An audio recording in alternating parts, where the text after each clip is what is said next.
Supporting the arts. Dave Fanning on 2FM.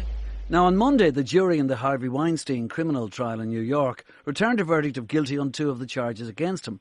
While he was acquitted on the most serious charges, the reality is that Weinstein will be facing a custodial sentence. That sentence is due to be passed pretty shortly, and reports in the media this week suggest that the former movie producer had enlisted a prison consultant to help him transition to life behind bars. But what does prison consultation actually involve? Well, Steve Dagworthy is the founder of Prison Consultants, the UK's first jail time advice service, and he joins me now. Thanks a million for being with us on the programme. Prison Consultants, Steve, they've been in the news this week due, as they say, to Harvey Weinstein, who hired his own. So what will his consultant do? Well, basically, he'll be preparing him what to expect when he goes to prison, and that includes what he can take, what he can pack. In this country, we give a list of things that prisoners or people are allowed to take in with them to prison, explaining what prison is, what the system expects from him, and what he can expect in return. And hopefully, the way that we do it, and we take a very holistic approach, is that, we try and involve family members and friends, etc., so that it's explaining, it's normalising what is going to be an abnormal existence for a period of time. Weinstein has to survive life in the slammer as the ultra-recognisable sex offender. It's going to be different for him than it will be for a lot of other people, isn't that correct? Oh, absolutely. I mean, I'm not sure how it is in America, but I can only assume it's the same in this country. But, I mean, sex offenders generally are deemed at very high risk from other offenders in the community, such that nowadays, because of the rise in sex offenders, we have prisons specifically for them, and they're more treatment centres than they are punishment centres. But no, exactly. I mean, he'll be hopefully held in very tight security, and someone as notorious as himself. I mean, he can't hide anywhere. And when I mentioned earlier that you, Steve, are the founder of Prison Consultants, the UK's first jail term advice centre, also I should mention that you know it from the inside. You got a 6-year sentence about 10 or 11 years ago. Tell me about that. Like, how did you decide to become a prison consultant, and was it very much informed by your time in there? Yes, I mean, I was sentenced in 2009 for 6-year sentence for fraud. I arrived in prison. I had no idea what prison was. I mean, as I said previously, I mean, the prison bus may as well have been a spaceship, because it just got me into another planet. But while I was away, I read a newspaper article about prison consultancy in America, and it was about how Bernie Madoff had actually employed a prison consultant, and I thought, that's a fantastic idea. I mean, that's something that I definitely would have benefited from. Definitely my family would have done, and I researched it and realised there was no one in this country doing it other than, there are fact sheets available online and some charitable groups. Spoke to my new friends inside who were similar circumstances to me, and we all said, look, what a great idea. So upon release, I approached a very good friend of mine who was gracious enough to keep in good contact with me while I was away, and said, look, I've got an idea. I've got no idea how this is going to work, whether it's going to be successful, but I think there's a market. And the company was formed in 2013, and we've been going from strength to strength ever since. Well, actually, let me take a look at this, because, you were a 44-year-old living a very quiet middle-class existence with your wife, 2 kids, Essex. You worked as a financial broker, etc. But you ended up in prison, an environment that you knew absolutely nothing about except from television, which is what I think a lot of people would think that they know about it from that too. And while you were in there, did it give you the time to actually come up with this idea, and then by 2013 actually form Prison Consultants? One thing prison does do for you, it gives you, it metaphorically and physically strips you bare, and it gives you the opportunity to step outside of your life and take a look, and which I did. And when I looked at my life and my previous life, I decided it wasn't for me anymore. It clearly hadn't worked out particularly well.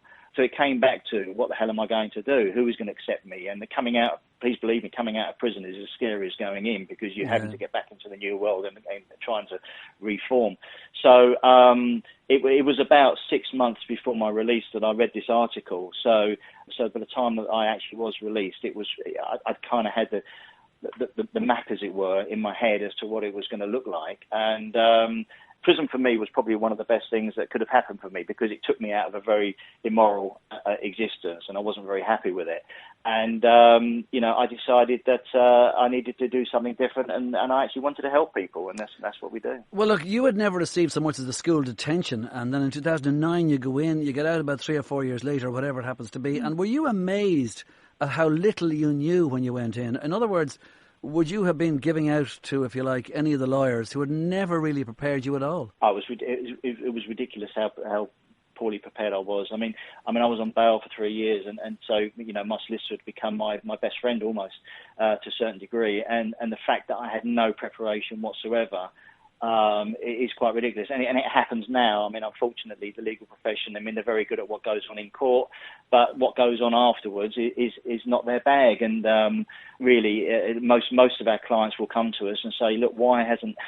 If we didn't get to them before they were sentenced, why didn't I get to you before? And how come no one's told me about this? I mean, it is a completely different. It's a different world within the world that we know, and it's the language is different. The acronyms are different. You've got to understand a way of existing.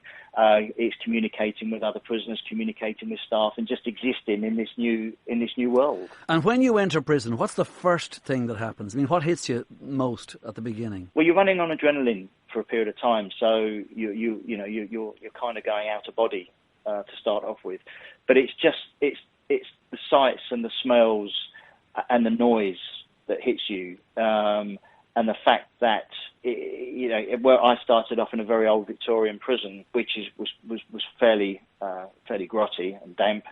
And it was, you're sleeping on a bed which is rock hard. You've got a toilet in the corner which is filthy. The cell's probably filthy. You're wearing prison clothes that don't fit you.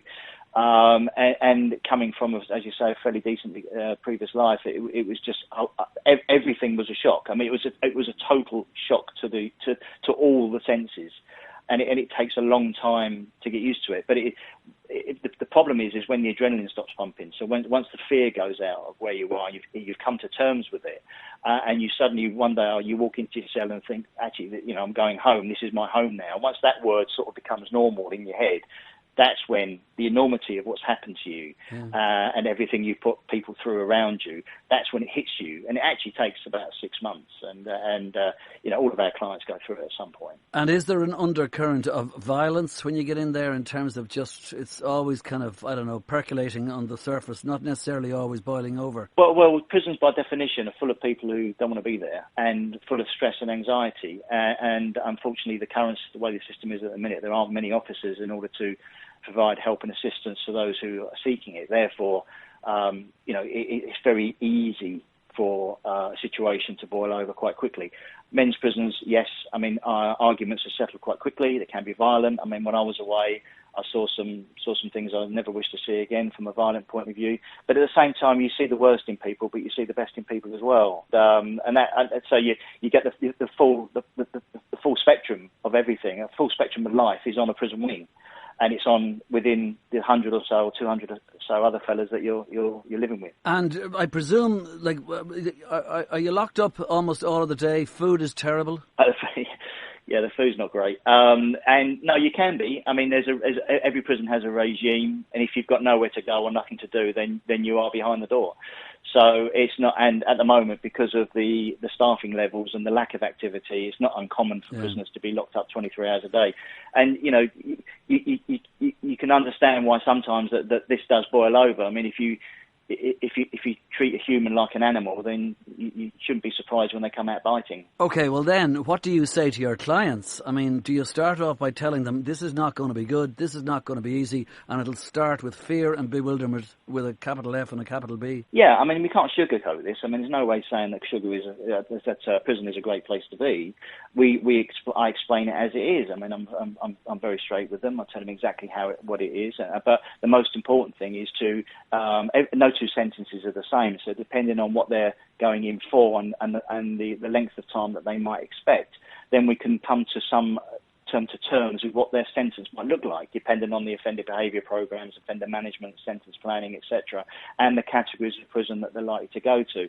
So once you explain them how it all works and how to interact, such as, leave your ego at the gate and don't bring it in with you. And the biggest problem we have with powerful people is them actually coming to terms with the fact they have no power anymore. They are absolutely powerless. And once you understand that you have no power whatsoever in this environment, and you are the same as everybody else, no matter what you were on the outside. Yeah.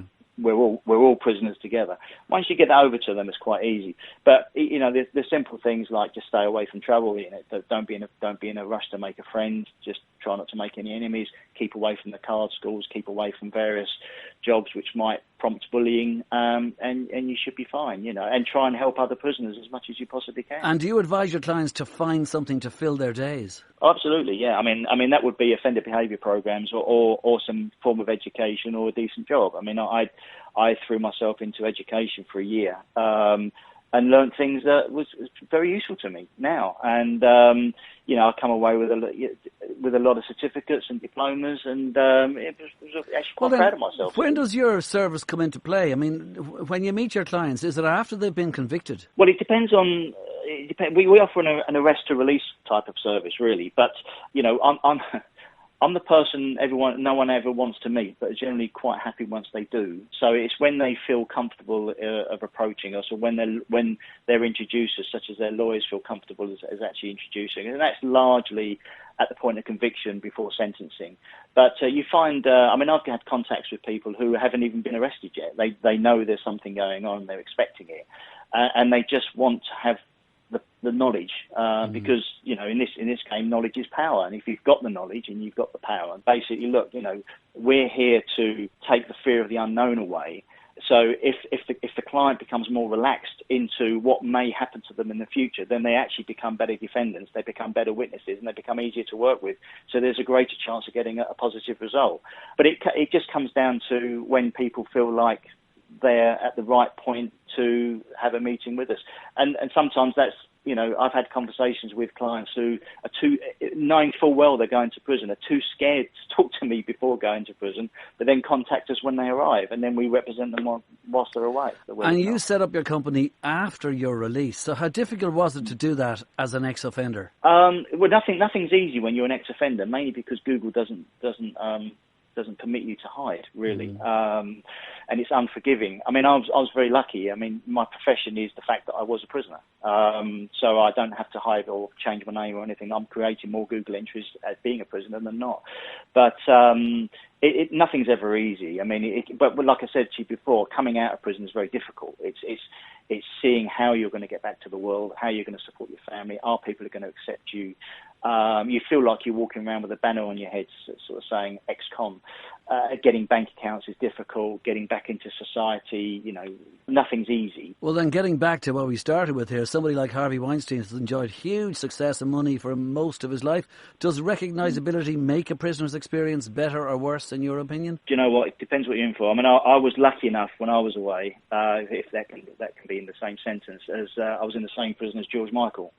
And he had quite a good time. Everyone looked after him. He wasn't into anything too serious, had an accident with a shop. And, and I think he came out of it thanking everybody. But I think famous people, it depends what they go in like. I mean, if they go in with an attitude that I'm far better than you lot, then you've got a problem. But that's the same, like I said, you leave your ego at the door. Well, then finally, Steve Dagworthy, you are the founder of Prison Consultants. If Harvey Weinstein came to you, what advice would you give him in order to survive prison? It's very difficult because obviously you've got to understand the system, but in basics it would be exactly the same. I think for him, it's a case of, look, you need to come to terms with the fact that you are in prison. Whether you agree with the decision, whether you agree you're guilty or not, you are where you are.